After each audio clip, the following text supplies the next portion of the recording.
Hello दोस्तों, मैं प्रकाश पवार। हमारा कानून हमारी समझ से। हमने पिछली बार देखा था वसीयत क्या है और क्यों आवश्यक है। इस विषय पर अपन चर्चा कर रहे थे। हम इसको आगे बढ़ाते हैं कि वसीयत की आवश्यकता ही क्यों है। कि वसीयत की आवश्यकता इसलिए होती है कि आप अपने मृत्यु के पश्चात जो व्यवस्थाएं परिवार में चाहते हैं उस व्यवस्थाओं को लागू करें। ये बात अपन ने करी थी। अब इसके फायदे क्या हैं, क्यों आवश्यक है वसीयत करना। वसीयत करना इसलिए आवश्यक है, जैसे एक परिवार में एक पिता की 4 संतानें हैं। अगर पिता अपनी व्यवस्थानुसार उनको अपनी अपनी जगह चीज़ दे देता है कि ये खेत इसका है, ये मकान इसका है, ये चीज़ का ये उपयोग करेगा, ये एक व्यवस्था अगर वो बना देता है तो उस व्यवस्था के अनुरूप उसके परिवार वाले, बच्चे वाले उस वसीयत के आधार पर चलेंगे।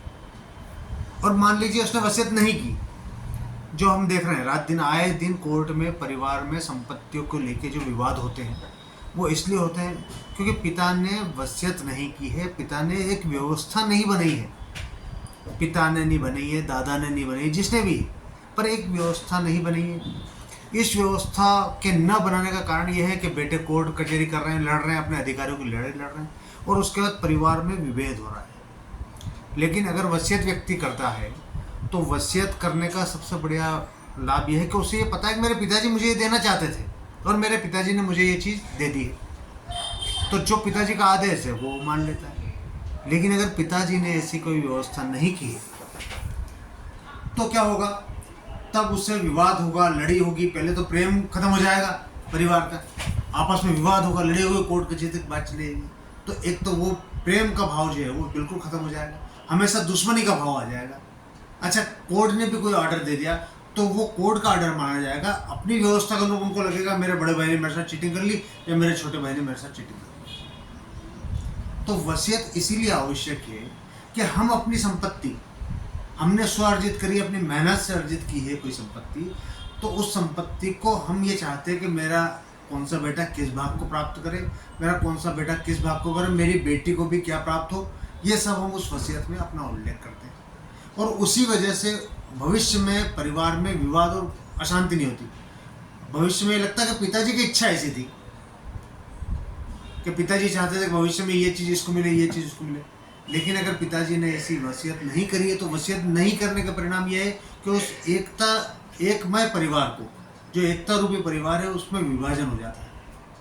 और विभाजन हो जाता है इस हद तक बढ़ता है कि एक दूसरे के दुश्मन के आपराधिक मामले, एक दूसरे के मर्डर तक पाए गए।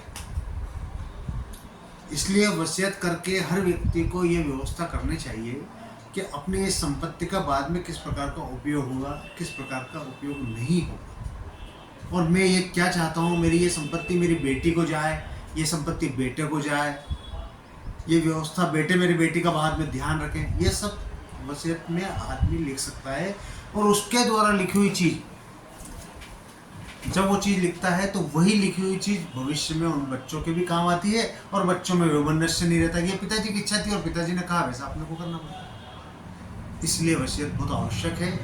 मैं मानता हूँ कि आपको ये बहुत सारी चीज़ समझ में आई होगी और हर हालत में हर व्यक्ति को एक समय में अपनी निर्धारित वसीयत कर देनी चाहिए ताकि भविष्य में किसी भी प्रकार का विवाद बच्चों में न रहे और बच्चे प्रेम और सम्मान के साथ परिवार में रहें तो परिवार की प्रतिष्ठा भी बढ़ाएं। इसलिए वसीयत आवश्यक है।